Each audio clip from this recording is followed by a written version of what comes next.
welcome you to another live edition of the Sports Box, brought to you by our sponsor, Showcase Sports in Hamilton. Showcase Sports for the elite athlete. And by our friends over at CrowdPlay.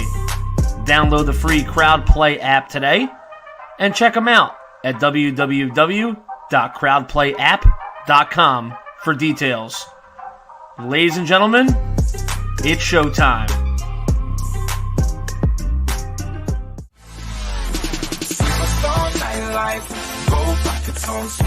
It's all about the cash flow. So come on and get this money, man. Getting paper and we always do it major on the slow, you know it. Here we are, back again, another night, another episode of Game Winning Drive. I am always with my boys. Alex Krogan is on my right, and then I got my boy Ryan Vigo on the bottom. Guys, got a packed show tonight. Our boy Brant Meeks is going to miss this week due to traveling and work. We'll miss him, and we'll have him back next Wednesday. A lot of news going on, guys. We're going to obviously tackle it around the NFL. We have the huge trade that came earlier this week with Sam Darnold going to Carolina, and Carolina giving away a couple of draft picks. We're going to talk and discuss about that trade, who won, who lost. We're bringing back buy or sell. We're excited about that. We can't wait to do that. And then we're going to do our for third down, we're going to do our mock draft. We're going to go from pick 7 to pick 22. Obviously, we did 1 through 10 last week, fellas. But because of that trade, obviously Carolina doesn't need a quarterback anymore. So we're going to go from Carolina and hit to 22. Other than that, let's check up with my guys. Ryan, how was your weekend? And how's your week going, bro? It's good. Still out here in Virginia Beach. We just moved to a new house that we just bought, so super excited for that. Little side note, I actually get married this upcoming Saturday. Super excited for that. Hope the lady's watching the podcast so she knows that she's getting a shout out. But all is good. Ready to talk some NFL football. Alex, how's your weekend, man? How was your week? Yeah, weekend was good, man. My daughter came down with my mom for spring break, hung out for the entire week, had a good Easter, celebrated Saturday because they had to leave Sunday to go back. It was a lot of fun. This week's been pretty short so far. I've had some medical stuff as I'm getting ready to retire from the Navy, so I've been out 2 days this week taking care of that stuff. So only worked 1 day so far, so that's a bang-up week so far, 1 out of 3. I can't complain, man. So, yeah, it's good, man. I'm excited to get going with this. I think this was a great trade, so I'm super excited to start talking about it, man. Yeah, man, let's get into it. We're going to talk about it, but first and foremost, as you check in the bottom of the ticker we have here, like and share the show. Give us a like on the SportsBox Facebook page, hashtag SportsBox. You guys can get us on Twitter, Instagram, and Facebook. Throughout the show, you guys make sure to look down at the bottom of the ticker, as we'll have different things on the ticker throughout the show. As Alex says, let's get into it. Let's talk about it. First down, always our Hail Mary takes. NFL trade. I was talking about it. New York Jets traded quarterback Sam Bradford to the Carolina Panthers for 3 draft picks, 2021 6th-round pick, which is obviously this year, and a 2022 second and 4th-round pick. Alex, as always, who won the trade between the New York Jets and the Carolina Panthers? Man, listen, I think the Panthers got an absolute steal. I think that a lot of people in football circles around the NFL think that Sam Darnold's got a lot left in the tank that was untapped in New York. I mean, Adam Gase is a train wreck from the jump. I just think that he was in a bad situation. I brought up the Browns thing with Tim Couch. I think it was similar to that, right? He just is in a bad team with a bad front office and a bad head coach, and he was never given the full opportunity to show his potential. I think you saw glimpses of it in his rookie year, and then, things just piled up, and it got worse in the second year for him to where it became, too much outside distraction for him to focus on football. I think the Panthers won this trade clearly. I think Sam Darnold has every opportunity in Carolina. There's a lot of weapons for him. He has 2 legit wide receivers. Christian McCaffrey, a top 10 offensive line, according to Pro Football Focus. I think he's got a really good chance. I like the head coach there a lot. I love him. I think what he's doing there is great. He was the great transition from Rivera. I think the sky's the limit, and if Darnold doesn't succeed, then we know he just sucks. He just doesn't have it because he's got every opportunity now. Yeah, man, I definitely agree with you. From a standpoint for Sam Darnold, you got to root for the guy and hope that he's able to do good in Carolina, because this is arguably, I think, without a shadow of a doubt, let's take arguably away, without a shadow of a doubt, this is going to be his best supporting cast he's ever had in his career. With the likes of a better O-line, a better. We don't know about Robert Saleh as a head coach, but we already see what Matt Rule could do with limited offense last year with Teddy B throwing the ball and CMC only playing for 3 games. Robbie Anderson, DJ Moore, and Curtis Samuel was used to their fullest extent. So I'm really excited to see what Sam Darnold can do. And he already has a connection with Matt Rule. He's already been on the record saying that he's comfortable around him. He has a good offense. He likes Joe Brady a lot. So I really do see Sam Darnold excelling with the Carolina Panthers, and they may have just moved into my 6 or 7 seed for playoffs next year, but obviously we're a long way away from there. Ryan, who won this trade? And also, I want to speak a little bit into GM Joe Douglas, who contradicted himself today on the quotes that he said about how, we're picked to, we had to make this trade, but if you believe in Sam Darnold, then why not trade back? 100%. It's very hypocritical of Joe Douglas to basically that's kind of what he hung his hat on. He was really excited about this guy, and it just didn't work out that way. That says the NFL. You really have to forget yesterday in order to move forward to tomorrow. Who's the biggest winner? We can definitely say the Panthers, but the biggest winner of this is Sam Darnold. There's no doubt about it. The one thing he hasn't had in his career is a stable environment. Constantly changing OCs.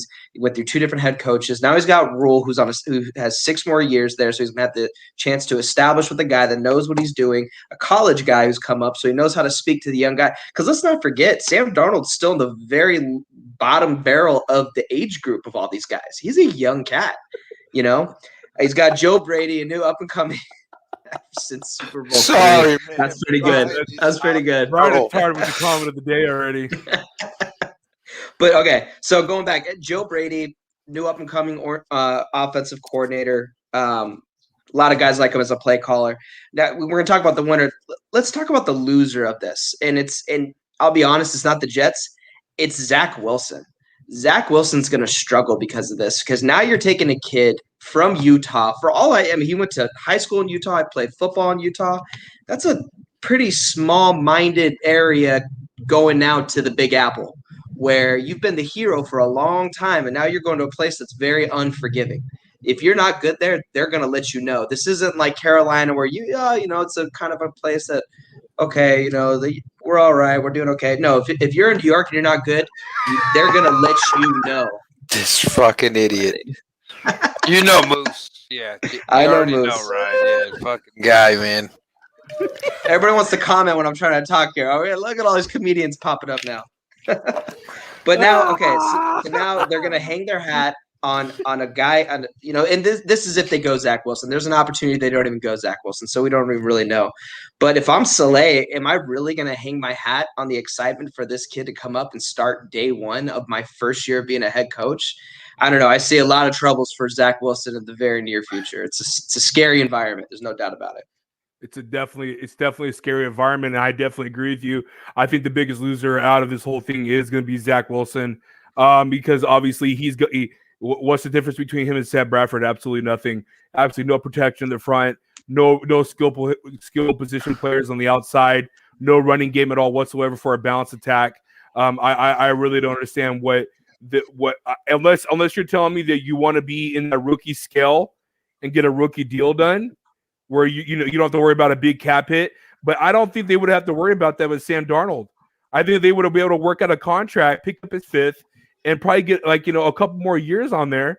He would have been fine, and the Jets could have easily trade back like we've been preaching. I've been preaching myself, trade back, attain more draft capital like the Cleveland Browns did, and build a team from inside, within, and outside. I mean, you got the right coach. It seems that Robert Saleh. We all are raving about him. So you got the right piece there. You got a new GM. Now build from the forefront up. I don't get it. I think the biggest winner for me personally is the Carolina Panthers. I think they absolutely stole Sam Darnold. I think they could have got a little bit more value. But as we listened, as it was reported earlier today, the San Francisco 49ers and the Washington football team was also reaching out to the Jets for Sam Darnold services. And according to them, their package wasn't enough. So I really would love to know what the San Francisco 49ers were going to offer them for Sam Darnold. Because if they would have gotten Sam Darnold, Alex, they would have never had to trade up to the pick 3. They would have stayed put where they were at and got probably a better player, a better skill player, I should say, instead of having to worry about getting a Justin Fields at number 3. But with that being said, I think you mean Mac Jones? Yeah, Mac Jones. Jesus, dude. Listen. Hold on. One more inkling to say.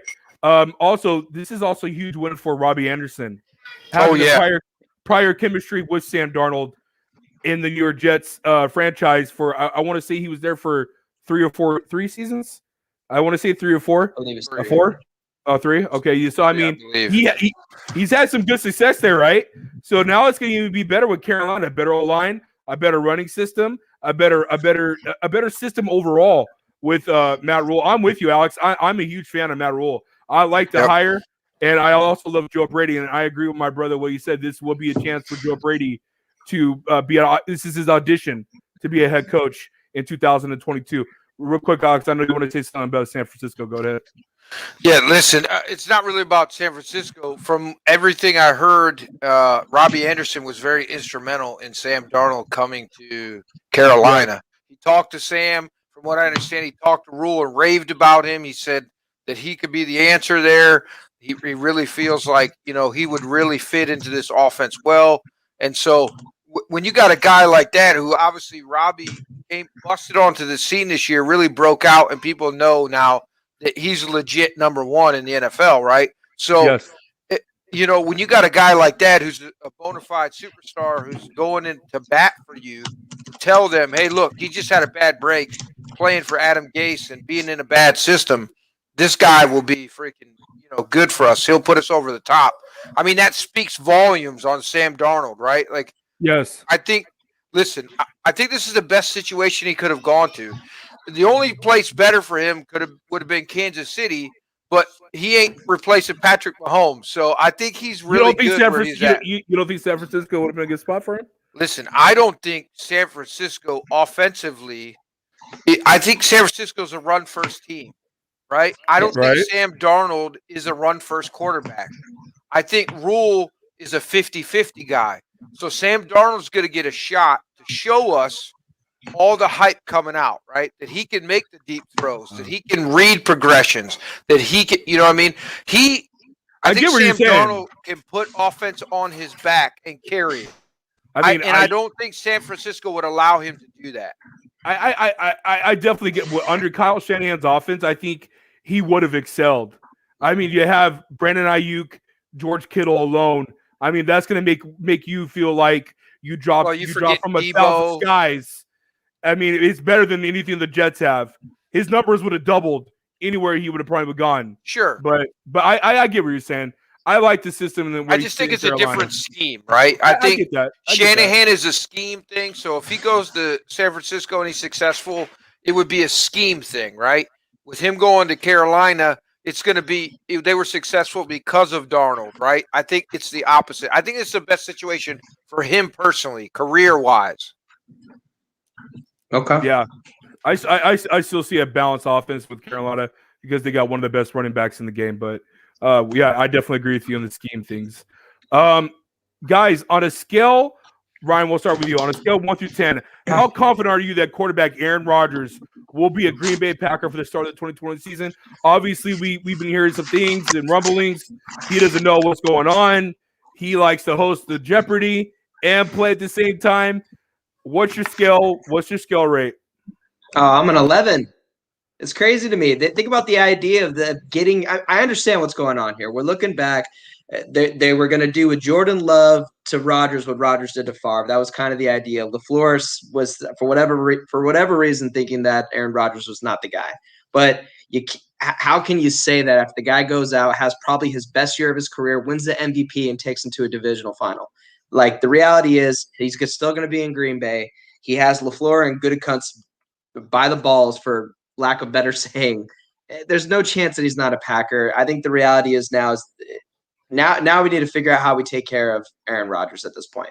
How, as a GM and a head coach, we need to stop getting away from the idea that we need to start looking towards the future, and let's start looking towards right now. Because if they would have looked towards right now in the last year's draft, maybe that would have put them over the hump and win a Super Bowl, because they were right there. They had the opportunity. So now you're kicking yourself in the butt thinking we had the opportunity, we didn't take it.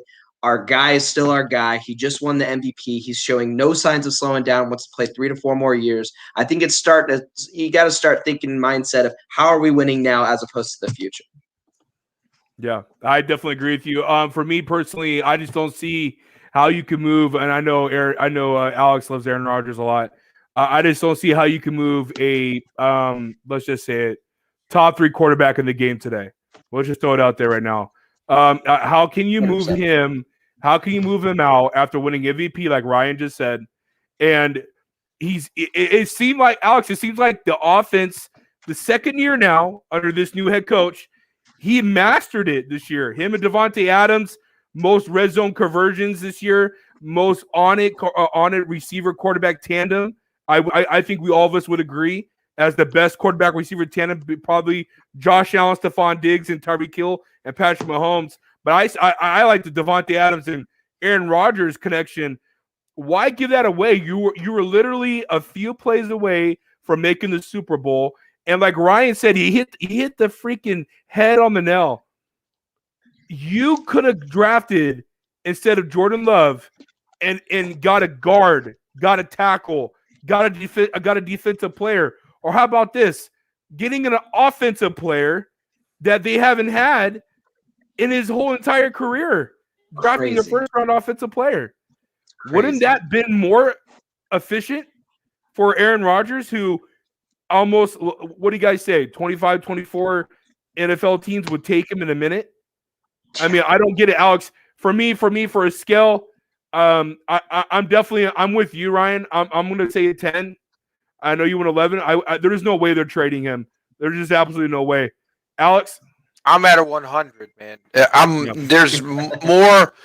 I couldn't be more positive. So here's the thing. They had a first-round pick, right? I don't know if you guys remember, but Arizona sent David Johnson and some magic beans to Houston for a guy named DeAndre Hopkins. Could you imagine DeAndre Hopkins and Adams on the same effing team with Aaron Rodgers throwing him the ball? That would be bananas, right? How do you stop that offense? Who do you double cover? Both of them, and then tight ends are running down the middle of the field free. Aaron Rodgers be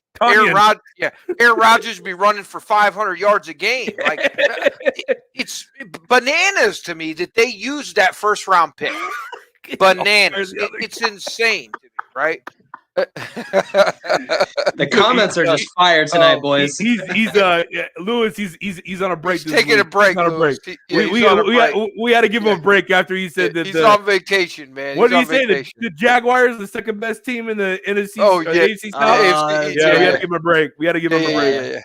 Yeah. So listen, I don't know how you could ever go away from Aaron Rodgers, but I think they're headed for an ugly divorce. I just don't think it's this year.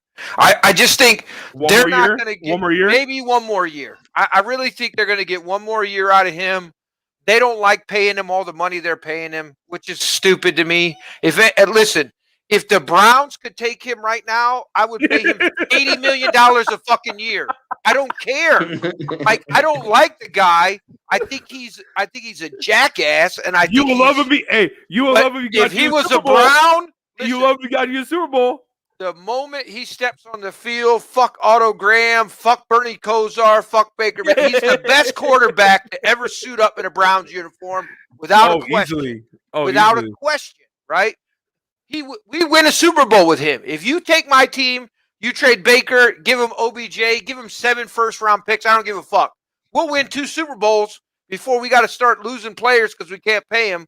and I'll be happy, the happiest fucking guy. I'll die happy. Literally, the day after we won, I could die. I'd be happy. My kids would be upset, my wife, but I'd be happy, right? Listen, I hate the guy, but I can't argue with how talented he is. He's probably arguably, I can't put him top 3 all time just because it's the Peyton Manning thing for me. He doesn't really perform as well in the postseason as he does in the playoffs, right? So that's a ding to me. Yeah, he's definitely, I mean, to me, it's Tom Brady, Patrick Mahomes, Aaron Rodgers right now. Tom Brady's the GOAT till he's not the GOAT no more. So I don't give a shit. Everybody says Patrick Mahomes is the best quarterback in the league. Tom Brady is. He's wearing the 7 fucking ring. I'm sorry. And he beat Patrick Mahomes. So I don't care this offensive line was hurt. There's injuries all over the place in the league. You just deal with the cards you got. You know, so yeah, Aaron Rodgers is the 3rd best quarterback in the league. No doubt about it. I mean, talent-wise, he's probably the most talented.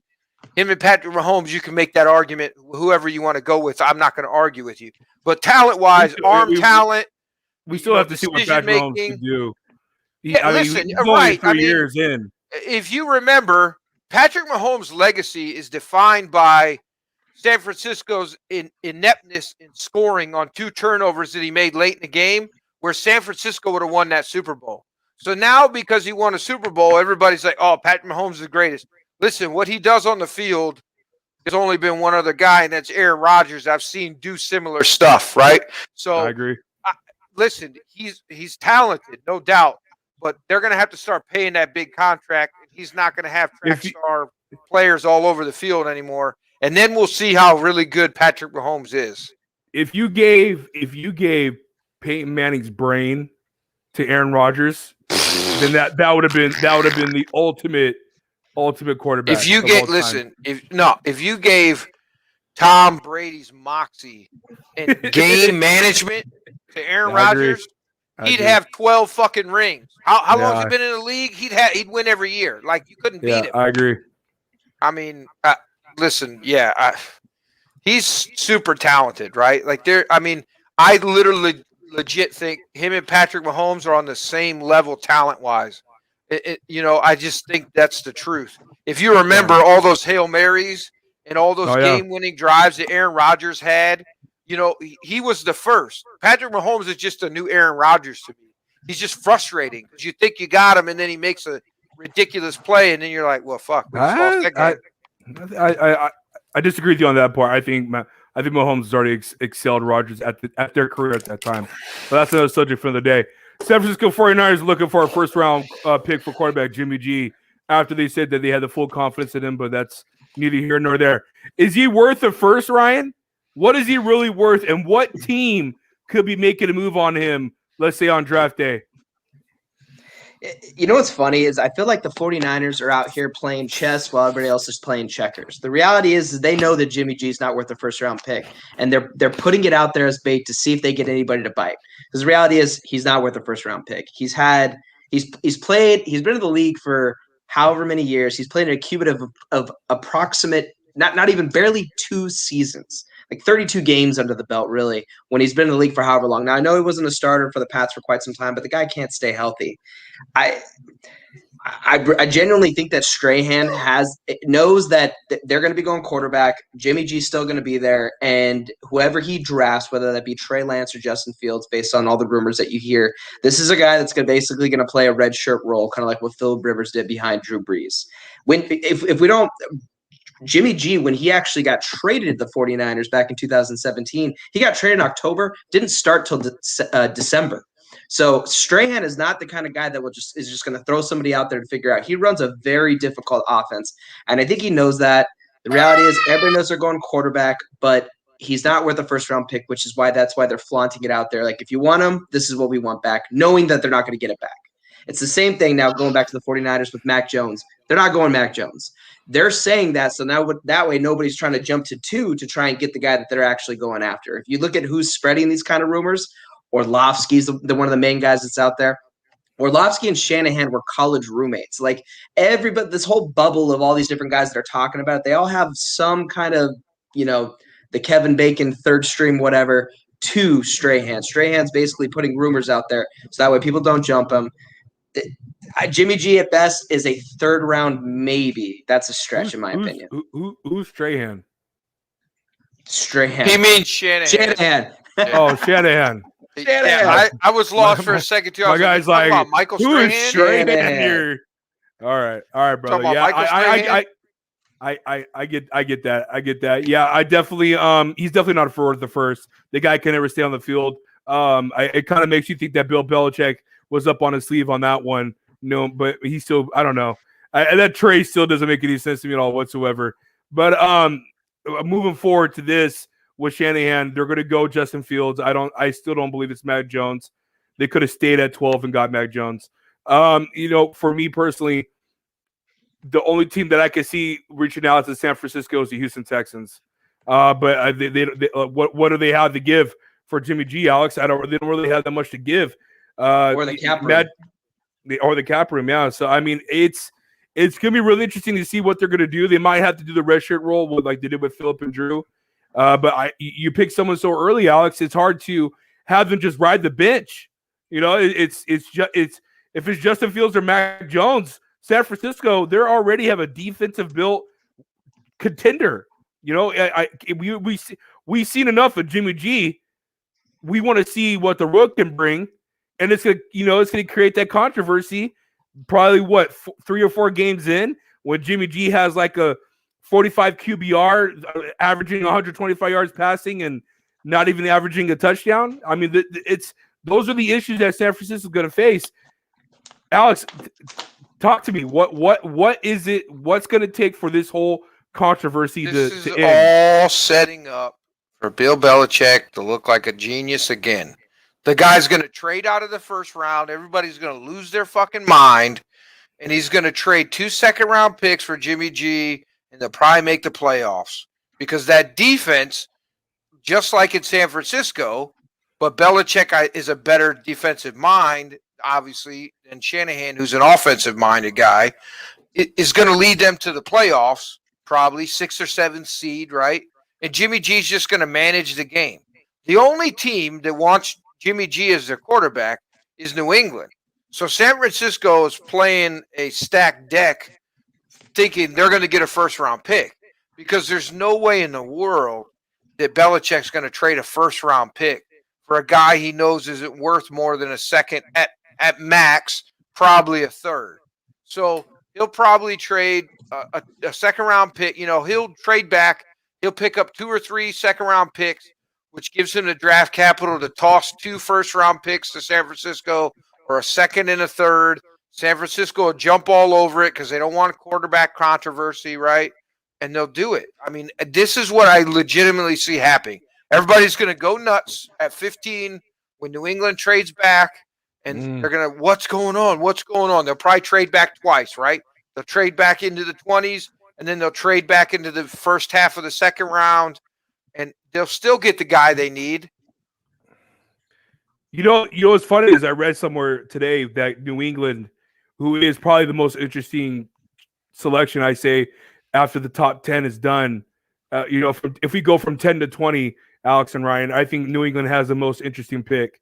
With that being said, the first round picks haven't worked out for them, man.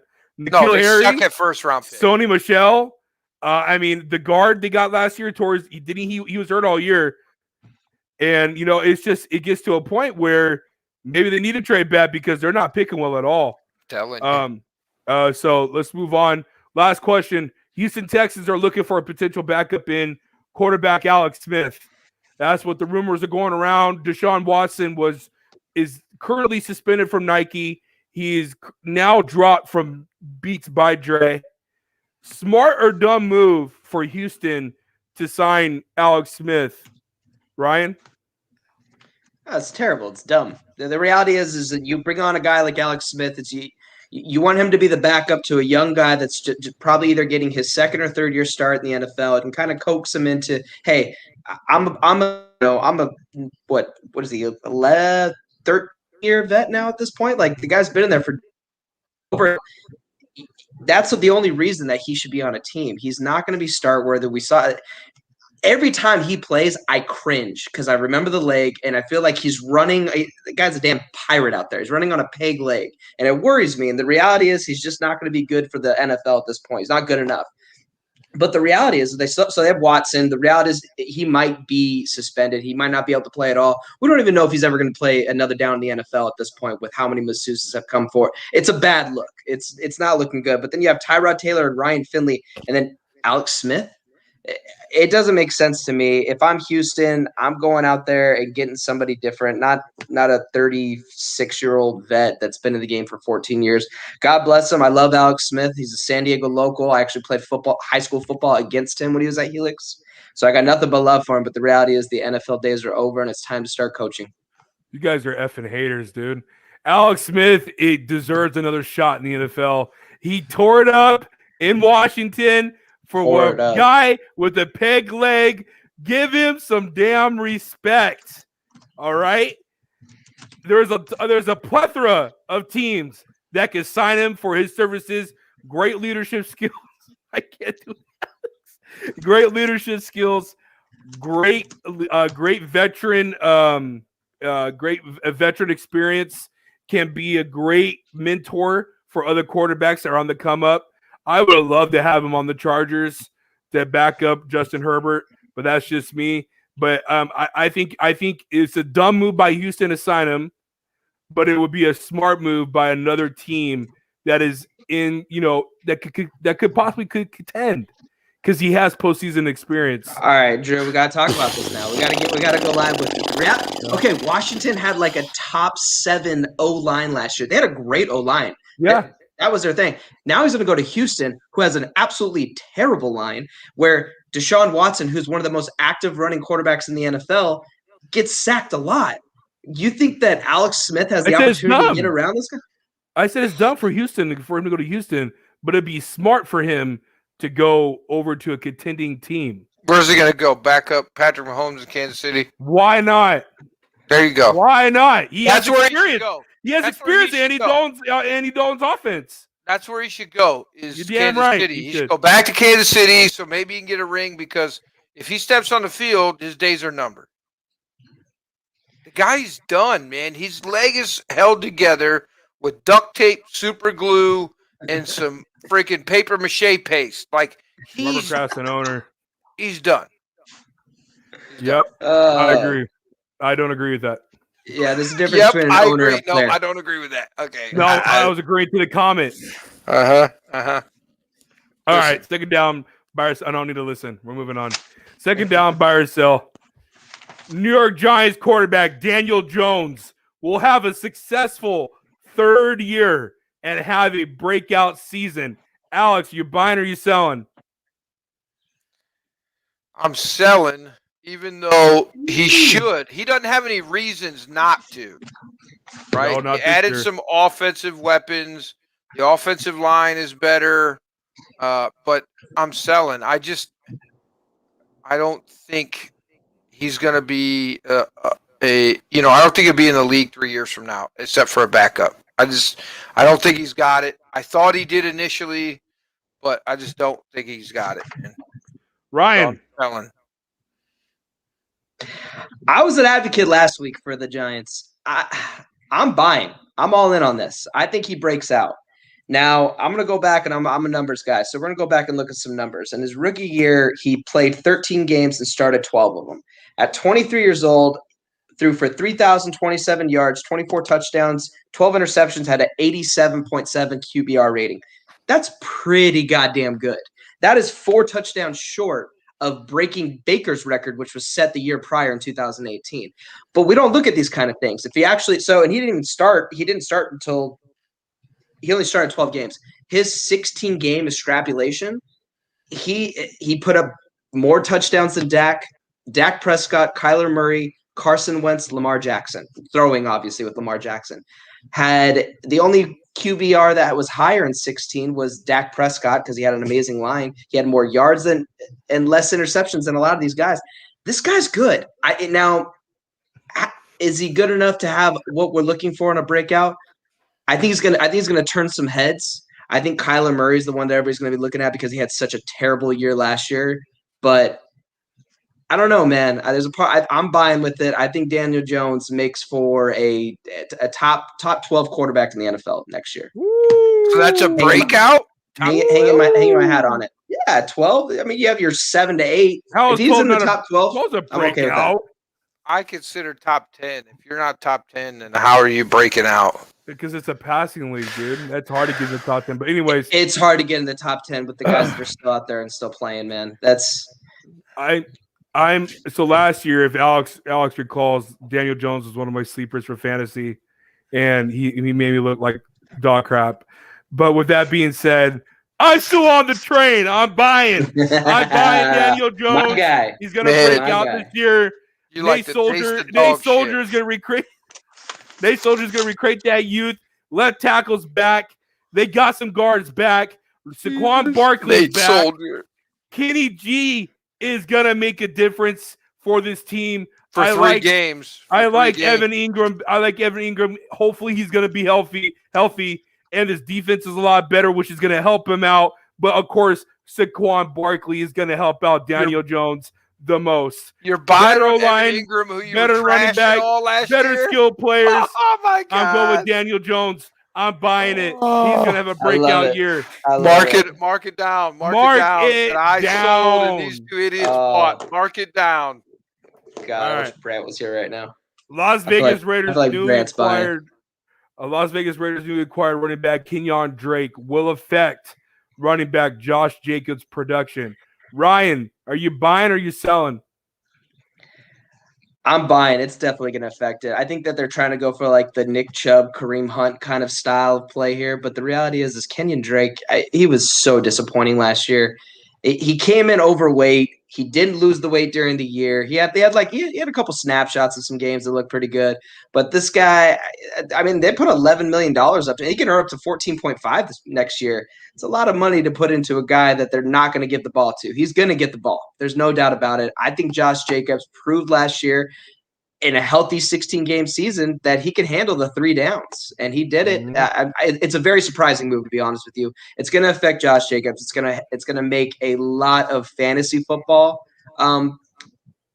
owners upset. But I think when it comes to the Raiders, it's good for the Raiders because they don't want to. Gruden's not that style guy. He runs his offense through his tight end. He wants to do the West Coast, a lot of rollout pass and whatnot. Kenyon Drake can catch the ball out of the backfield.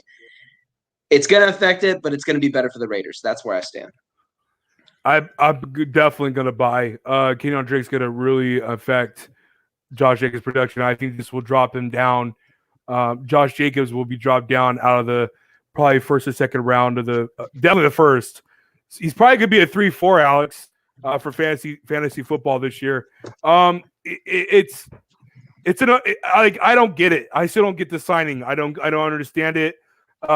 You're better off signing someone else to back him up because Kenyon Drake, who was disappointing last year with Arizona, we saw that with Chase Edmonds coming in and taking over that role and pretty much being the most productive back they had. I don't know what I don't get it. Maybe there's a reason why Miami dropped him, and he just had a surgence in 2019, and then it just went away in 2020. This is just Gruden being Gruden. I don't get the signing at all. Like I said. Yeah, they can go with the Kareem Hunt and Nick Chubb thing, but I just don't see that happening. I don't see that working at all. I'm also not a huge fan of Josh Jacobs, but that's just me. Alex, buy or sell?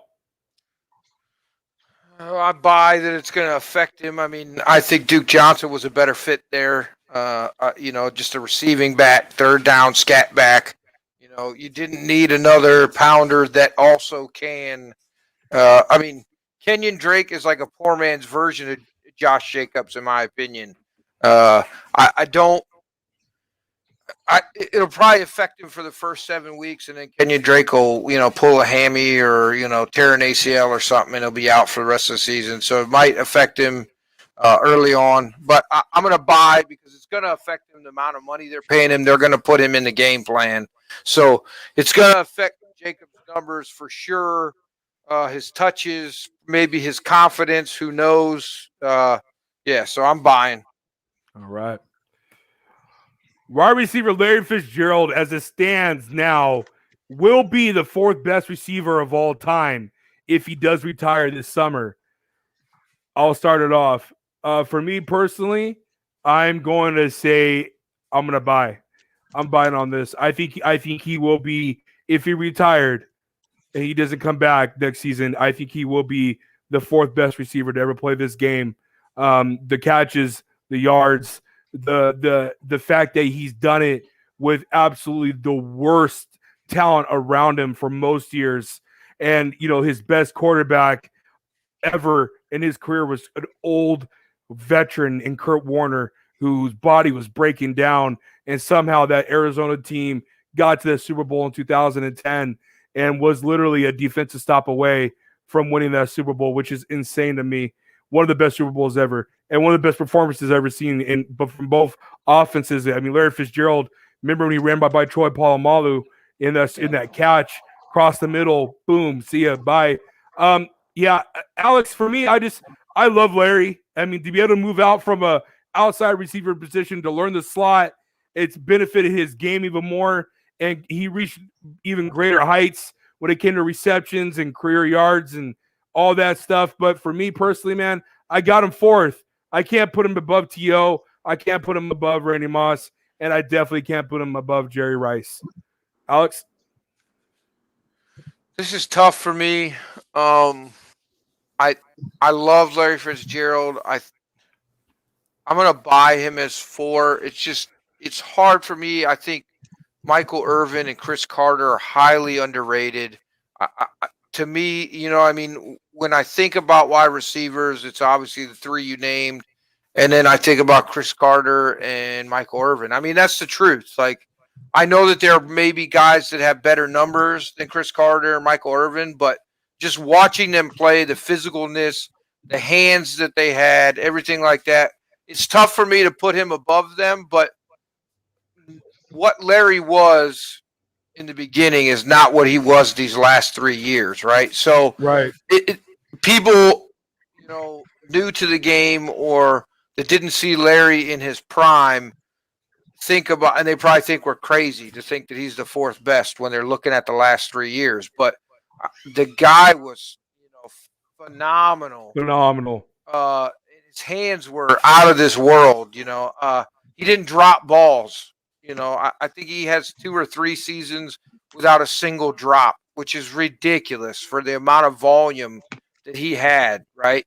So, yeah, I mean, he's probably 4th all time. Like I said, it's a tough thing for me to put him there when I think of those other 2 guys. But you're probably right. Stats-wise, career-wise, he probably is the 4th best of all time. Ryan. Yeah, we're going unanimous. I'm buying as well. I'm with you, Alex. It's tough to grade these guys because you're such a passing league now. You know what I mean? You got guys that are putting up, like Antonio Brown. Think about the numbers he put up in such a short amount of time. Chris Carter didn't have the opportunity to do that. Even T.O. didn't have the opportunity to do that. But when you go back and look at all those guys, they just weren't throwing as much. So with Michael Irvin would never see that many targets and if he had the opportunity to get that many targets, maybe he would have that many yards. But when it comes down to it, Larry Fitzgerald was the first guy in the locker room, the last guy out. He was the definition of a hard worker. He stayed healthy majority of his career. Hats off to him, going out on top. I wish he would have got a ring. He stayed loyal to Arizona, which was super cool. I always respect a guy like that coming from San Diego, where that's not a thing ever, it feels like. And yeah, I mean, I crown him there too. Your list, Drew, I pretty much stand beside that as well. Yeah. Like but even going to 5, I throw like a Tony Gonzalez in there too, who pretty much was a wide receiver, put up 15,000 yards and whatnot. But Larry Fitzgerald, I'll crown him there, 4th best all time. He deserves it. I agree. All right, boys. Lewis disagrees. Hell no, he's not the 4th best. Lewis, tell us who you have at number 4 and number 5. I'd love to hear it. 1 through 3 should be pretty standard at this point. Yeah. Yeah. I mean, people mix out Randy Moss and T.O. for 2 and 3, but I mean, but they're right there. Yeah, they're right there. Exactly. I just can't give T.O. the edge over Randy because if Randy wasn't lazy, if Randy had T.O.'s work ethic, Randy would be the greatest wide receiver of all time. Like he's just physical freak. We put down Jerry Rice, Randy Moss, and T.O. Oh God. Alex, where the hell is Marvin? And like Colts out of the top fan. 10 where he belongs. Guy's a fucking bum. No, he's not. Is- He's not a. Okay, I'm not getting into this with you. I'm not getting into this with you. Bum. All right, third down, mock draft. Wow. As you guys can see here, we got a screen share. I love it. I learned it today, so I'm really cool about it. It's really cool about it. As you guys can look, right, you guys can see that Trevor Lawrence is up there. Yeah. Yeah. All right. Yeah. So obviously, Trevor Lawrence is number 1 for the Jags from last week. Zach Wilson with the Jets. Justin Fields goes to the Niners. Atlanta Falcons took Kyle Pitts. Wide receiver Jamar Chase is going to go to the Bengals. We had a highly disagree there because some of us thought that I'm not going to say his name. Should go to Cincinnati, but we got Panay going to Dolphins, and then we got Jalen Waddle going to the Lions. So with that being said, after the trade, we were able to fix it up. We're going to start with 8. Ryan, I want you to start it off. Who's Carolina going to get now that they don't need a quarterback? I mean, they got to go lineman, right? The O lineman, the outside tackle for the one right after Sewell. I'm totally drawing a blank on his name right now. Slater? Slater. Thank you. Yes, that's who I say there. I think they need to start protecting the quarterback. I think that they have the running back. They have all the tools that they need. Now it's time to start protecting the quarterback. I say they go offensive tackle. Yeah, for me, this is crazy, dude, because they get the quarterback they need, Alex and Ryan, and now they can add a potential, offensive lineman to fill in the gap. I was looking at they got rid of Trey Turner, so interior line was looking like a possibility here with AVT. Elijah Vera Tucker to fill in, who's arguably they're regarding him as the best guard in this draft class. But because they have Sam Darnold, because that there's a higher need for tackle, I'm with Ryan. I am going to go with Rashawn Slater for this pick at number 8. Alex? Yeah, it's tough because I think honestly it's going to be Kyle Pitts, like we talked about. I don't think Falcons are drafting at 4. Agree. So I'm going to say Slater. I don't think it's going to be him, but that's fine. We'll go with that because of the way our draft is falling out right now. So Rashawn Slater. Because you jackasses want to go Kyle Pitts in Atlanta.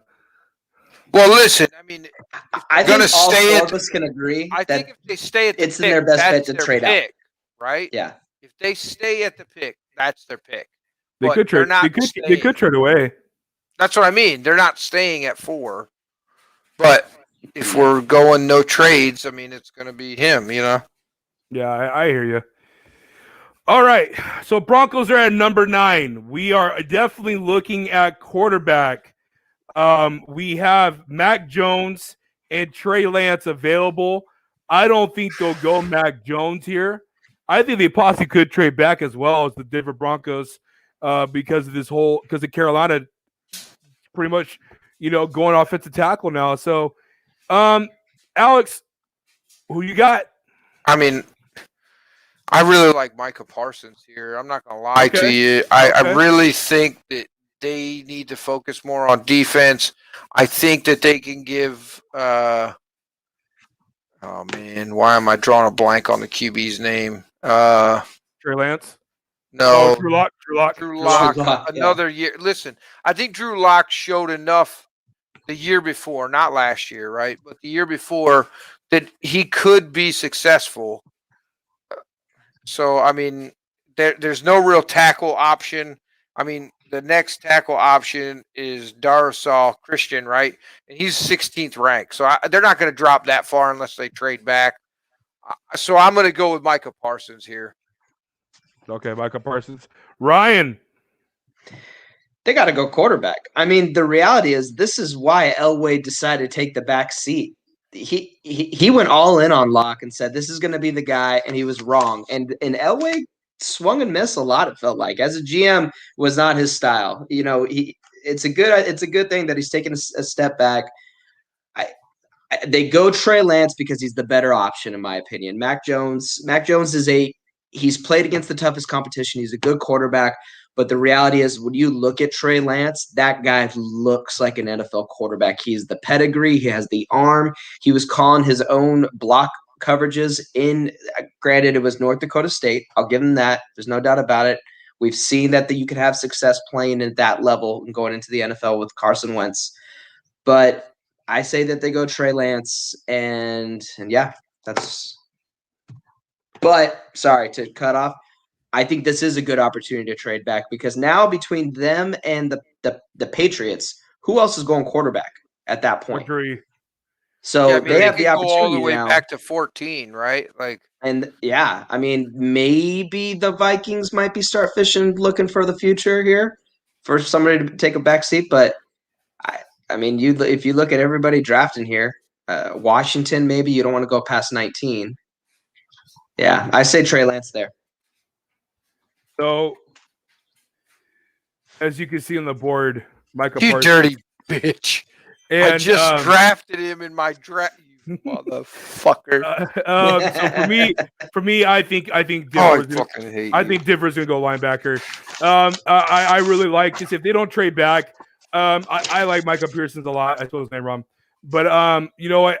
He is that special defensive player that I think can bring that attitude, that leadership, that skill set to a Von Miller, to a Bradley Chubb, to the new corner they got, Justin Simmons at safety. You're making this defense look special as it did back in 2015 when they won with the in-net Peyton Manning, who could barely move. I mean, they stick with Drew Lock. He's only in his third year, I believe, out of his 5-year rookie deal. This is obviously, like we said, a perfect chance for Denver to trade back. If they want to trade back, attain more draft capital, I guarantee you Trey Lance or Mac Jones will be there. But other than that, you know, Micah Parsons for me is the perfect pick for Denver. And you know, and set this defense to what it needs to be again. Especially the AFC West, guys. AFC West is loaded. Yeah, you got to play defense. Yep. All right. Pick 10, Cowboys. Alex, let's hear it. I mean, this is easy, right? Devontae Smith. That's all I do is draft wide receivers there, right? No, I'm kidding. I'm kidding, man. I mean, I think this is Patrick Surtain. I don't think they have a choice at this position unless they trade back, which Jerry Jones is not going to do. He wants a top 10 player. So I think it's Patrick Surtain, and I don't really think they have another choice for what they need, right? They need a tight end, an edge, a corner, or a safety. There's no real guy that fits that except for Surtain in this area. I think this is a good fit for him. I think, you know, Byron Jones taking a walk this season. They need to replace corner bad. And even though Byron Jones, I don't think was the answer at corner, he didn't do well there. He was the best corner they had. So they got to replace that guy. So Patrick Surtain. Ryan. Yeah, I agree. There's a part of me that feels like they could go Horn here. J.C. Horn, the guy out of South Carolina, cornerback as well. I think Surtain is more pro-ready, but Alabama cornerbacks, South Carolina cornerbacks, I mean, it's a tough competition. I'm going to go Surtain because I do agree that they need to go cornerback, but I could genuinely see them going Horn over Surtain. Boys, we agree for the first time tonight. Patrick Surtain will be the pick for the Cowboys. I do like J.C. Horn. I think I have J.C. Horn number 1 as the corners coming into this draft. I just something about him, man. He's a dog, dude, and I just really like him. I like him a lot. I think he'll excel in any defense. But we'll go with Patrick Surtain. He's, you know, Bama corner. What more could go wrong with him? He's gonna fit really nice in that Dallas defense. Huge upgrade since Byron Jones, who a lot of people are saying is overrated, but he still put up some good numbers back in 2019. So they need a corner. They're going to get a corner. They got Patrick Surtain, especially with no edge rushers. There's absolutely no good edge rushers in this draft class. Well, not early on. Not early on. Yeah. I agree. For the value, there's not. Yeah. All right. Let's get to the Giants. For the Giants, for me, I'll start it off. They are, they're looking at edge, tight end, linebacker, corner, receiver. They got Kenny G, so I don't think they're going to go Kenny G. This could be a perfect spot for them guys to trade back. But I see a player on the board that will immediately make this defense a lot better. I got to go with corner. We just talked about him, J.C. Horn. If J.C. Horn's available there at number 11, fellas, they have to grab him. I mean, this is good. It's like we just said, an instant starter, an instant playmaker. He could benefit from being on that defense that's already upgraded over this offseason. I really like J.C. Horn's fit here in New York. Alex. Yeah, so for me, it was between Horn and Darrisaw, right? I still think they have a needed tackle. I think they have a strong needed tackle. And so I think that need outweighs the talent of Horn, unfortunately. So I went Darrisaw, but I can see the Horn pick. I mean, but I think it's Darrisaw. Okay. They have more of a need in interior O-line than tackle. But I get what you're saying. I definitely get what you're saying. Nate is late enough in his career. It's time to move to the interior. Right. I think you move Nate Solder to the interior line, a guard position, and you extend his career 3 to 4 years. And so I just think that's where he needs to be. All right, Ryan, you're the tiebreaker, or you can pick someone else. Oh man, this is tough for me. I was actually thinking outside of that. I had 1A and 1B. Actually, it's going to be a little surprising, but actually my 1A here, I like Devontae Smith here. I know they just got Kenny G. Now here's the thing: is that they do need a wide receiver. They need more weapons there. They went out and got this guy. Devontae Smith is just a playmaker.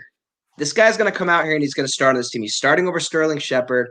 Yeah, it's funny when you go and look at when you look at the pedigree. Devontae Smith, like he won't even run the 40, and you know why? Because he's not that fast. He's probably like a 4.5, 4.6 guy, like a Keenan Allen or something like that. You know what I mean? Like you don't need to be necessarily the fastest guy out there to make plays.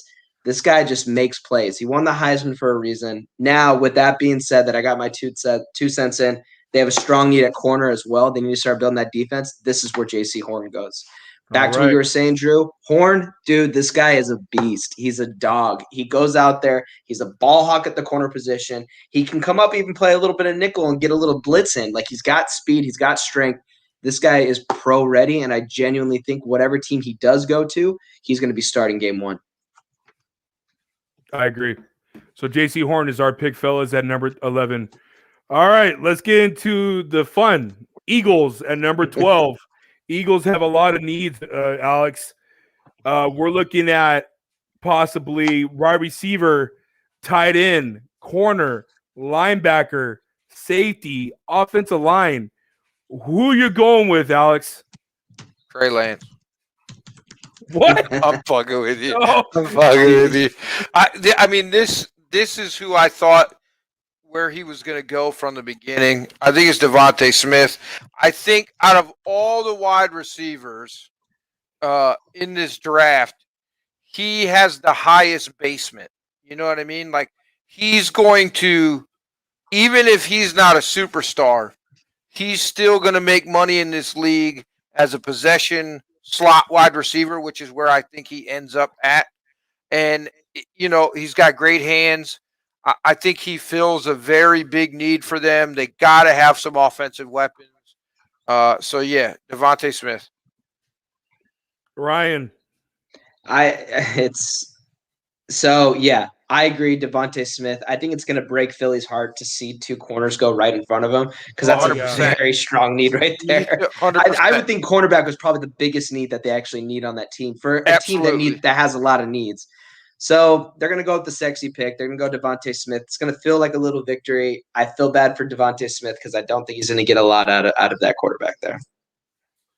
All right. Yeah, but I mean, they'll pick some bum next year, and then he'll be the quarterback for 2 years, and he'll. So for me personally, we shall see. For me personally, I mean, I'm looking at a couple of offensive linemen that I think they need to protect Jalen Hurts. I know that Jalen Hurts might not be their guy for the future. They're going to give him a shot in 2021, but I mean, you need protection. That was Carson Wentz's problem half the time, was not being able to be set in the pocket and throw the ball. I mean, I'm looking at the best guard that's available right now, and I got Elijah Vera Tucker, and I got Christian Darrisaw. One to tackle, one's a guard. I have your selection of the best, but I'm going. If it was up to me, I would go Elijah Vera Tucker. It's an interior offensive lineman. It's a guard. It's a running system for Indy. The new guy from Indy's a run first guy that would help out a lot for old boy running back. I can't think of his name. What's his name, guys? Jordan Howard. Oh no, you're talking about That's who they just picked up. Miles Sanders. Miles Sanders, thank you. Yeah. So that's just me, dude. But Devontae Smith, God bless him, because I don't think that's going to be good for him in Philly's system at all whatsoever. I think this. Did you guys see that today? Philly picked up Jordan Howard. Yeah. Yeah. I think with this pick though, if it happened, like say this draft lands this way Brian. exactly, this helps the Chargers a lot. If they go Devontae Smith? If the draft lands exactly the way we've drafted so far, yeah, this helps you guys a lot. Oh, I agree. Because otherwise, I don't think you have a chance at what you need, what you truly need. Well, let's speak about it. So Devontae Smith's our pick for the Eagles at 12. That's a majority pick. I wish Brent was here. Chargers are coming up at number 13. Alex is talking about it. If this draft goes away, it goes on April 29th, April 30th or April 29th? April 29th? 29th. Chargers are going to be looking at a potential guard who's regarded as the best guard in the draft class, or we get Darrisaw tackle. Alex, I want you to go last because me and Ryan are Charger fans. Sure, that's fine. For me, Ryan, I'm looking. We got to go Darrisaw. We got to go tackle. We got to protect Herbert. It's his blind side. I really do think the Chargers are going to make a move on draft day. I really do. I really see them moving up in the draft. Carolina. I mean, not Carolina. Carolina. Carolina could be a possible destination. Atlanta could be a possible destination to trade up to get one of the best tackles, either Slater or I still can't say his last name. So with that, Sewell.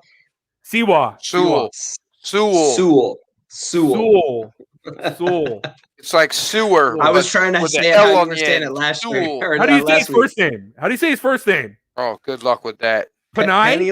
Panay? I think it's Panay, yeah. Yeah. I'm going to say Panay from now on. Okay? So, Ryan, tell me, do you think the Chargers should make that move? Should they trade up? But for me, for right now, where we're at, I'm picking Darrisaw. So, here's the thing. I'm going to agree with you right off the bat, Darrisaw.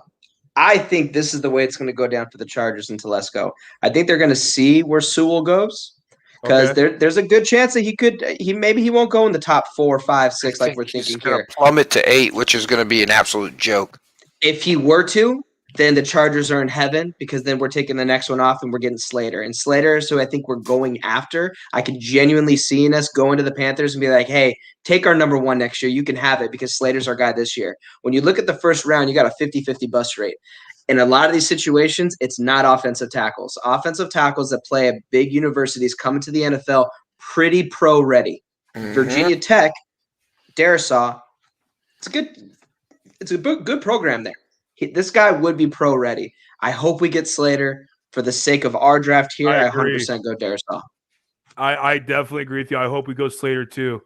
I definitely want, like I said, offensive line is my number 1 need of concern for Herbert. I want Herbert to be protected. I want him to be safe. That's our future for the next 15 to 20 years. We need to protect him.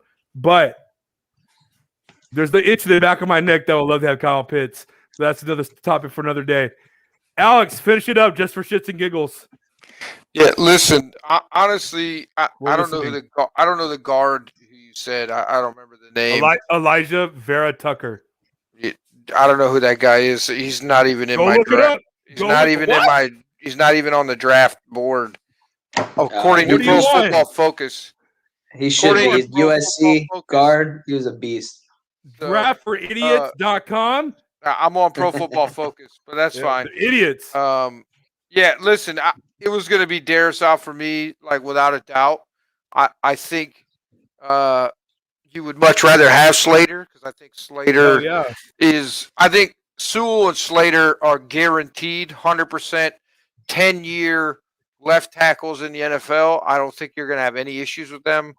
Darrisaw has a huge upside, a lower basement than the other two, so he can either hit it and hit it hard, or he's going to move to guard, which is still a need for you guys. So it'll help you it either is a way. need. But you're drafted a tackle at 13. You want to tackle, right? So Right. yeah, listen. I think he hits for you guys no matter what. I think you're in a good spot whether you have Slater or Darrisaw. But I think if you draft Slater, that's for sure a left tackle. You're going to have him at left tackle for years to come. Darrisaw, I could see sliding into guard just because he doesn't have as violent of hands, and that's what you want at a left tackle. You want a guy that clubs guys, and if you watch his tape, he's a little lackadaisical with his hands sometimes. They slip. They're not as strong and as violent, which is what you want to see from a dancing bear at left tackle. So, yeah. Okay. All right. We're moving on to Minnesota. Minnesota's needs are safety, interior lineman, a corner, edge, and offensive tackle. That's what I got. That's what I'm seeing right here. For me, once again, I keep talking about his name, Brian, but I'm going to go with AVT, interior offensive lineman. Instant need. He's the best guard according to scouts and according to the tape that I've seen from guards. I like him a lot. He's a dog. Great swing, great 40 time, good moving agility to run around, and it will help Dalvin Cook and this running first team in Minnesota. I'm going with AVG. What's his last name? What? What's his last name again? You told me Vera before. Vera Tucker. Vera Tucker. Is it hyphenated? Yes. Yeah. Okay, there you go. See, they got him listed as a tackle instead of a guard on Pro Football Focus, so it's just a typo. Okay. Ryan. I don't disagree with anything you're saying there. I 100% agree. I think AVT is going to drop personally. I think there's a guy that's been on this board with this is an offensive heavy draft. Like we're looking at a lot of offensive talent, especially at the quarterback position, wide receiver, you name it in the offensive side, it's there. I think Minnesota goes defense though. Jalen Phillips is a guy who could be if it wasn't a draft where so many quarterbacks were needed. This guy could easily be a top 7 to 10 guy. This guy is a beast. Miami, Florida. Oh, absolutely. He's the prototypical standards. He already has the size. I think that they would go. I think they go Jalen Phillips for the simple fact that he's the sexiest pick on the draft board at this point. Payne is way better than him. I'm with you. Depends on how you. I don't disagree with you, but if I'm going, he's dropping. Alex, he's dropping. I know what you're saying. Kenny Payne dropping. But if I'm going Payne, I mean, this was a guy who was considered a top 5 pick early on in the year, and now they got him average draft, at 24. 24. Right? Yep. So, the guy you drafted, the edge, yeah, he's going 30 to 35 range, right? So I just, if I'm going to go end here, right, I'm going to go Payne, right? I'm going to take Quiddy. Like, I'm not going to, is that your pick? Stray further. No, I mean, I'm going to go with you and go with Vera. I think this is probably an overdraft for him, but it's a need. Yeah, it's a need. So yeah, I'm gonna go with Vera Tucker. I'm just gonna put AVT. That's fine. Yep, that's fine. All that shit out. All right, boys. This is gonna be the most interesting pick of the top after the top 10. Trade like back. We all agreed. Definitely trade back. Belichick table is lifting off the ground right now with the size of his boner. If this draft goes this way, 2 QBs there. Exactly. That was just about to say that. Mac Jones, Trey Lance. He sees 2 quarterbacks. Guys, real quick. Arizona, Las Vegas, Miami, Washington. Washington might be a player, and then Chicago might be a player. So this actually might work out for Washington, Chicago if they trade back. Oh yeah, 100%. But right now this is not a trade. So Alex, who are they going with? I mean, if Trey Lance is available, I don't care what you think about Mac Jones and he fits the mold there and everything. Trey Lance is going to be a better quarterback in the NFL. Okay. If you watch Mac Jones pro day, terrible. I don't know how you draft that guy in the 7th round. Like, he can't be drafted. He was a product of that system 100%. And the fact that Devontae Smith insulted Tua by saying that Mac Jones was better than Tua is a joke to me. Absolute joke. Okay. So your pick is Trey Lance? It's got to be. I mean, out of the two, if you're going, because they got to go quarterback here, it's going to have to be. They're not taking wide receiver. Maybe they take a corner, but there's none really that fit in this range. So yeah, you got to go cornerback, and I'm going Trey Lance. Yeah, I wouldn't put Mac Jones on my fucking JV team. So for the team needs, they said it's besides quarterback, it's linebacker, receiver, corner, and safety. Right. I mean, so you got Trevin Mahoring, who I really like, right? Yeah, I like him too, but it's too high. But that's too high for a safety. I agree. For me, Alex, I'm looking. It's either it's trade back. Obviously, we all agree on that. But for me personally, I do see Jeremiah. I can't say his last name. Owusu. Owasu. He seems like that New England type of pick, but I don't think that Bill is going to go with that guy because I don't think Cam Newton's going to be the quarterback after 2021. This was Cam Newton. Cam Newton was an emergency add-on. They got him on because Bill obviously is not comfortable with whoever he has on the roster. Free agency probably didn't pan out. Jimmy G didn't pan out for that trade. So we got to go quarterback. But if it wasn't for Mac Jones pro day, I'd be picking Mac Jones right now. His pro day was trash. But it's what I know it's going to be. Watch the film. Even though they won games because they had more NFL talent than any other team. Like, it's just it had nothing to do with Mac Jones. I gotta go Trey Lance. I have to. I can't go back Jones. I can't. There's just no way. I'm gonna go Trey Lance, Ryan. Ryan, go ahead and tell us for shit and giggles what you want. For the sake of our draft, it's definitely gonna be Trey Lance. I think the reality is that when you do these mock drafts and you get to this point, obviously when the actual draft is going on, it's gone so astray from anything else, from the trade in, trade outs. If I am Bill Belichick and I'm at this point right now, he's trading out. There's no doubt about it, in my opinion. He's gonna go. I agree. He'll sit back and see what happens here and what plays in front of him. He's getting a first round in 3 seconds probably for this pick at 15. Oh, easily. Which is highway robbery. That's highway robbery, but he's going to get it because there's so much quarterback need, right? Washington will jump up 4 spots. Oh, yeah. Give up their first in 3 seconds and all like that. Like, not even think about it. Bears, same thing for a chance at Trey Lance. You wouldn't even let. Let's just say they trade back. I wouldn't be shocked to see the Las Vegas Raiders do something because they're that idiotic that they probably would go with the quarterback to trade up with the Patriots. Doesn't make sense. Carr is he's not a Carr guy, dude. I just don't think they're a Carr guy. Carr's a top 15 quarterback in the NFL. I'm with you. Bananas to me. Like, I'm with you. I'm not arguing. Yeah. Arizona, Ryan, tell me what they need. This is actually where I had AVT on my draft. Okay. My draft board. They have to get offensive linemen. Based on the way ours is gone, the next one on the list is Leatherwood. So I go Alabama, this senior out of Alabama. Now this is a left tackle that's ready to play in the NFL, in my opinion. Yeah, Alex Leatherwood. Okay. Alex, go ahead. I don't even have him in my top. This 30. Is Barmore right here.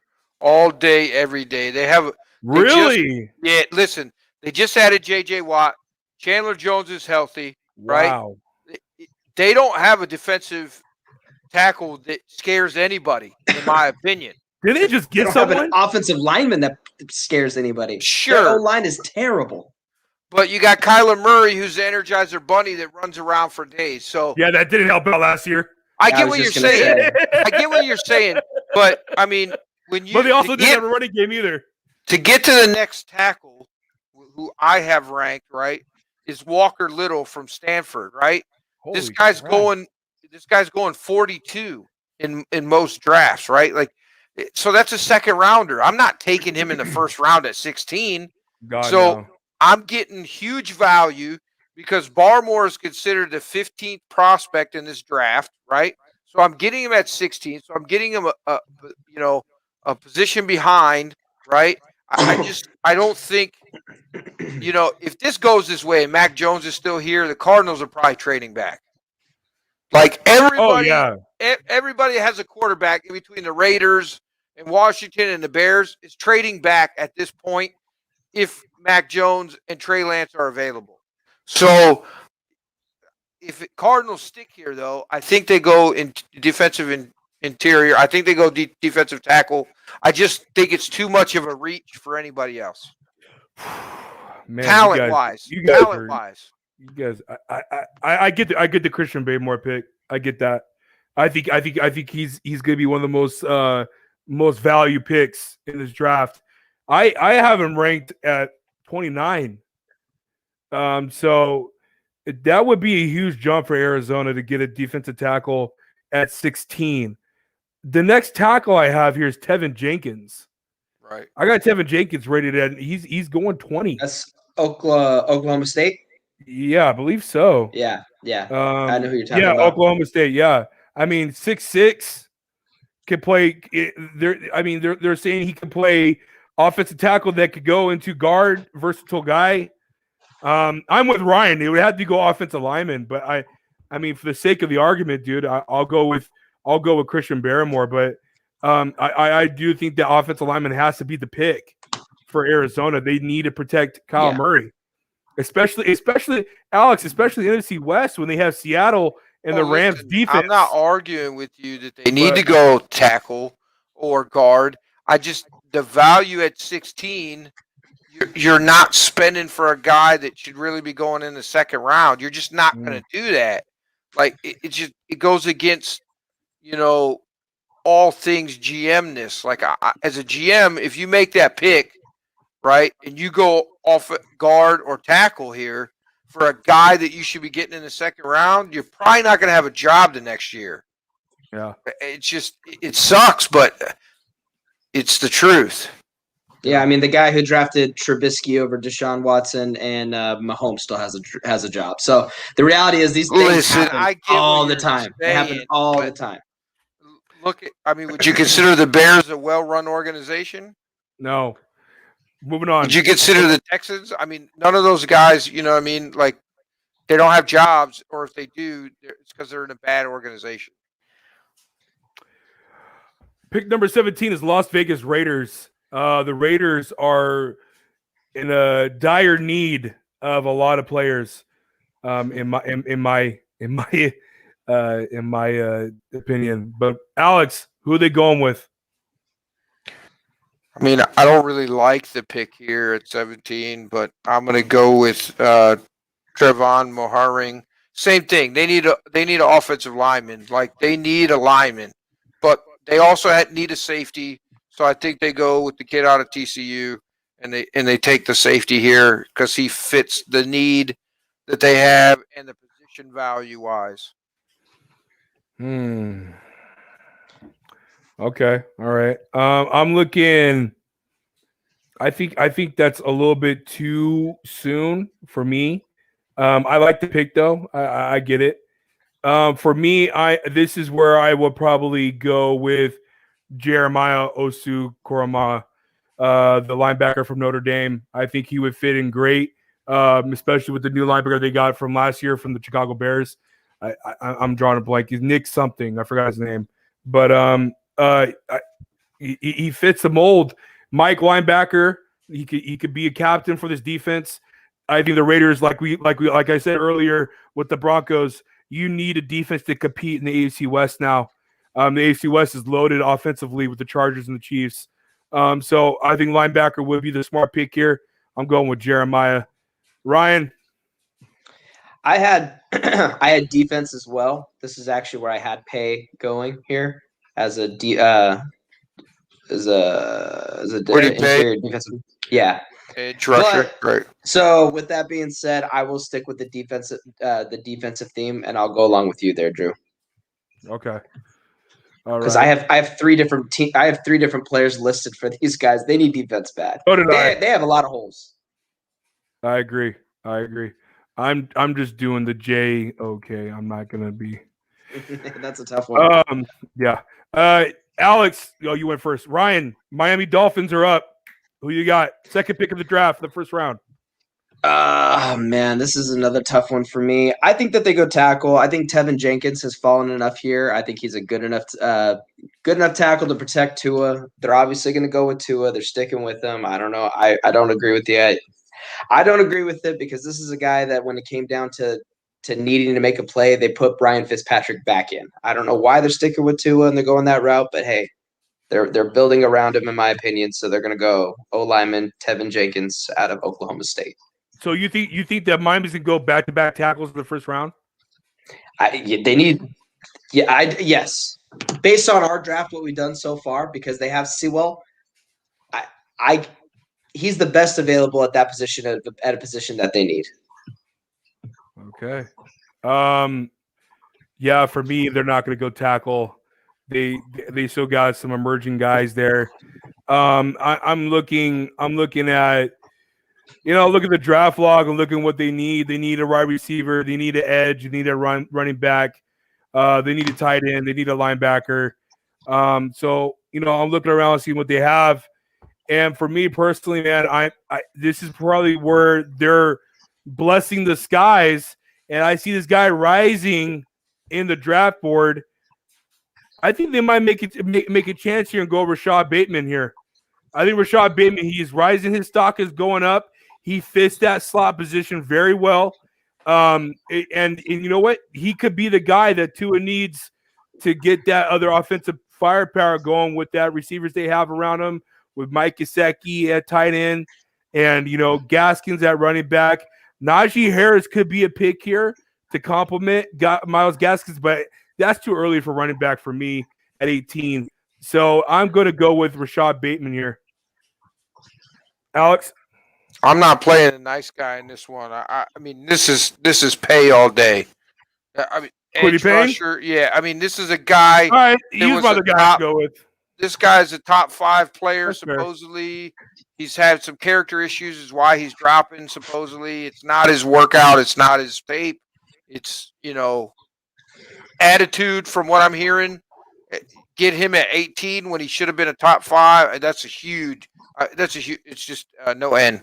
Yeah. Some analysts are saying he's the best defensive player in this draft. So yeah, I like it. I like it a lot too. All right, guys. No end. Oh, okay. Thanks. Just Pay. Yep. Yeah. P-A-E. Alex, who's Washington getting? Listen, you went with it. I'm not going to go against it here. I'm going to go with Rashad Bateman. Okay. Ryan, I still think they have a wide receiver need even after they got Curtis Samuels and Terry McLaurin, and he fits well. Okay. Ryan. Oh, man, this is tough because they already have a good line. They have an opportunity here. Based on our draft, there's a lot of good O-linemen out there. I keep saying Jenkins on guys because I just think he's good. I mean, CBS has him as the 5th position. But I agree. I think that wide receivers in need. I agree with Rashad Bateman. I'll jump on board with that. No, I'm shocked. I'm really shocked because they got McLaren. They got Curtis Samuel. I mean, I know Curtis Samuel's not that great, but I mean, he's good value for what he could do. I'm with you, Ryan. I was going to go Tevin Jenkins here, offensive tackle, replaces Trent Williams, who they're missing on the left side. Issue. And I definitely was going to go Tevin Jenkins here. I got to go with him. I mean, they need protection on the left side, especially for old Fitz Magic, who's going to be the starter this year. So I mean, All right, I'll change my pick. I'll go with Tevin Jenkins. yeah, I got to go with Tevin Jenkins. I think we all agree on that. Yeah, we can. Yeah, 100%. All right, Ryan, what are the Colts getting here? Or what are the Bears getting here? I already know where they're going. This is easy. This should be easy Hilarious. for all of us. Go for it. Speak it out. Who are they going? Mac Jones. Oh yeah, they're taking Mac Jones. Oh, There's yeah. no way. There's no way that they're There's not no way. drafting Mac Jones. They If have he's to. available. They got to take him, or else Nagy's out of a job. I mean, this is truth. They're not winning shit with what they got. Yeah, I mean, this is tough for me because in Andy Dalton. I mean, what I'm looking at here on my board, Mac Jones is already gone. Yeah, sure. Because of people are trading and whatnot. So yeah, I agree with you guys 100%. That's. I mean, that team's a mess. Let's talk about it. Obviously, if Mac Jones doesn't go, they're going to go.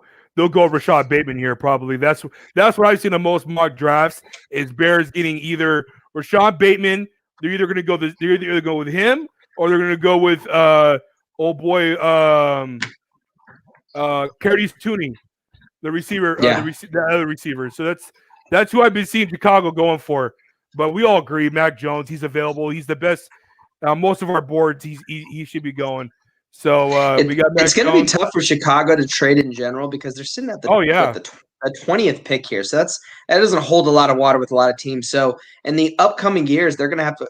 They have one next year. They'd have to give up a one next year in 2023. A one there, man, it's rough for Bear fans right now. It's rough. They're effed. Pick number 21 is the Indianapolis Colts. They do need an offensive tackle to replace their retired tackle that retired in the offseason, this past offseason. But I don't see an offensive tackle right here. For me, I mean the next guy from my board, I see Samuel Cosme, and I'm not really a big fan of him. So I'm looking around and I see corner, and corner is a need for the Colts. And then I look and I see the best player available in my board, and it's Tevin Morig. But I just don't see them going safety, guys. So I'm going to go with the best corner that I see that's been getting dropped a lot because of a back surgery. I'm going with Caleb Farley. I think that's good value. If he comes back healthy, then he was rated as the top 10 pick. He was supposed to go to the Denver Broncos, but that surgery's dropped him down. I think the Colts would be, they'll be eating a feast if Caleb Farley drops to 21. I'm going with corner, Caleb Farley. Ryan? So what I had written here was actually I have them as an edge here. I have the Joseph Asai. But oh my God, this one's tough, honestly, for me. Where do you guys have Alex Leatherwood from Alabama on your? You guys don't even have him on your board anywhere. The tackle. I have him as a second round pick. Are you talking about Jason Owe? No, I'm talking about Alex Leatherwood, man, senior. Oh, I know, Alabama. but you were talking about Edge earlier. Aziz. Yes. Aziz Julari? Yes. Yeah, that's a tough one to say. Okay. No. I'm talking about Joseph Asai out of Texas. I have Jason Owe out of Penn State as my next rated edge rusher. I have Joseph. So do I. All right. I have Joseph Osai as the rank 60, going like 68. Okay. Yeah. I just looked him up on CBS, and they have him like as a 7th positional pick. Okay. Actually, they have Osai as the fourth positional pick as a linebacker. There you go. But as an edge rusher, I don't know how they edge rusher. I hate CBS. I know. I'm not a big CBS guy too, but I go off them from time to time. Yeah, I mean, I agree. I was going edge. I was going Jason Owe out of Penn State. That's my choice. I'll jump on board with that, Alex, because I want a defense for them, and I was looking on the outside. Yeah, I mean, re-signing T.Y., I think it gives them another year before they got to go for another wide receiver. I think And they just got Pittman last year. Right. They probably really need a tackle, but there's no tackle. I mean, Little is the next tackle I have, and I don't have him going to around 43. That's where I have him rated at. So, I mean, I just don't think you could take him at 21 and justify that. All right, boys. Last pick of the night, Tennessee Titans. Titans are looking at corner, receiver, offensive tackle, safety, and tight end. I'm looking between corner and safety since we have Caleb Farley still there, Greg Newsome as my top two corners. But I got to go safety here. Go with Tevin Morig. I mean, he's going to fit this defense really well. Mike Vrabel and what they have already. I think he'll fit like a button and start. He's an instant starter according to reports. Very versatile. Can line up as a sub package. He's going to line up at the slot, they said. And he also can be a edge rusher, a linebacker type of hybrid safety. He does it all. So I think this is a steal for the Tennessee Titans at number 22. Ryan? This one actually I really like, and I stand by it. Azeez Ojulari. We briefly just brought him up and talked about him. Linebacker isn't necessarily a position that they need right now, but this is just a guy. When you get to parts of draft, you have to assess of what you need and what you go after. But then when you have that diamond in the rough, that little shiny glimmer, that's who this guy is for me. I feel like Vrabel's going to let him pin his ears back and go after the passer, and I think that he's fallen deep enough down to 22, a guy that could have been top 15 if the draft wasn't going the way it is. So I say Azeez Ojulari. Alex? Safety, Trevon Morig. I mean, this is all right. I feel like this is a great fit for him. And if Titans could get him at 22, there's probably white stuff all over the walls. I'm being serious. I really think like 17th rated pick as a safety. That means he's probably really a top 10 guy. If you can get as a safety to be rated 17 with all these quarterbacks and cornerbacks and wide receivers that are supposedly higher value positions. At 17, you're really probably a top 10 player in this draft. And so as a safety, I think that's a steal at 22, like highway robbery. Agree. Yeah, he's definitely the best safety in the draft. I'll give you that 100%. Yeah, without a doubt. I think he's the only guy that really translates 100% is he's going to be a star in the league. I agree, man. I agree. Guys, that is the end of our show. We are at an hour and a half, almost a little bit pushing, a little bit most. Great show tonight, guys. Alex, any final words before we move on to next week? No, man. Everybody, stay safe as normal. Wear your damn masks. Have a good week and enjoy the weekend. All right, Ryan. Quick note. Love all that I'm seeing on Dean Spanos and how he's pretty much getting embarrassed in all the media limelight as a Charger fan in a long time. It feels like a little bit of justice. I hear guys like Bezos that want to get in the NFL market, and if this guy gets forced to sell, right? If this guy gets forced to sell, whoever is going to be the guy that actually has money in his pocket and doesn't know everybody else's money like a jackass. I hope that they see the value in bringing it back to San Diego, bringing a team home that deserves to be back in San Diego. I'll end it with that. Unfortunately, I just don't see that happening. I listen, dream a dream, and if it could happen, it would happen. And 100%. I will be crying on my knees, thanking the Lord. I don't know where in the hell they would get a stadium because of all that freaking nonsense with San Diego City. Because you also got to remember, City of San Diego was a bunch of punks as well.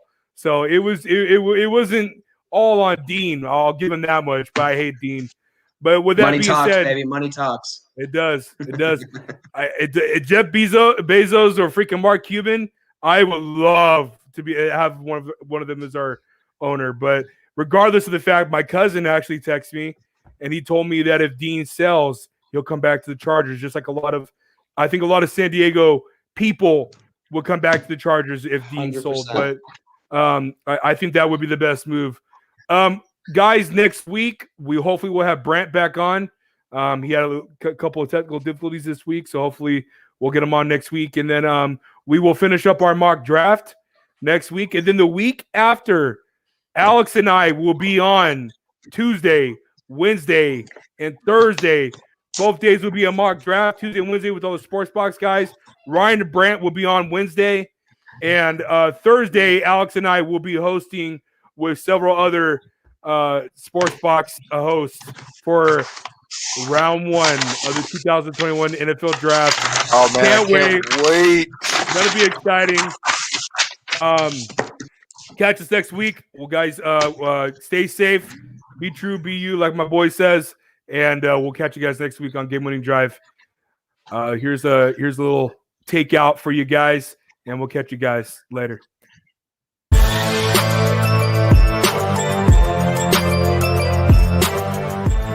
Thank you for watching this episode of Game Winning Drive on the Sports Box.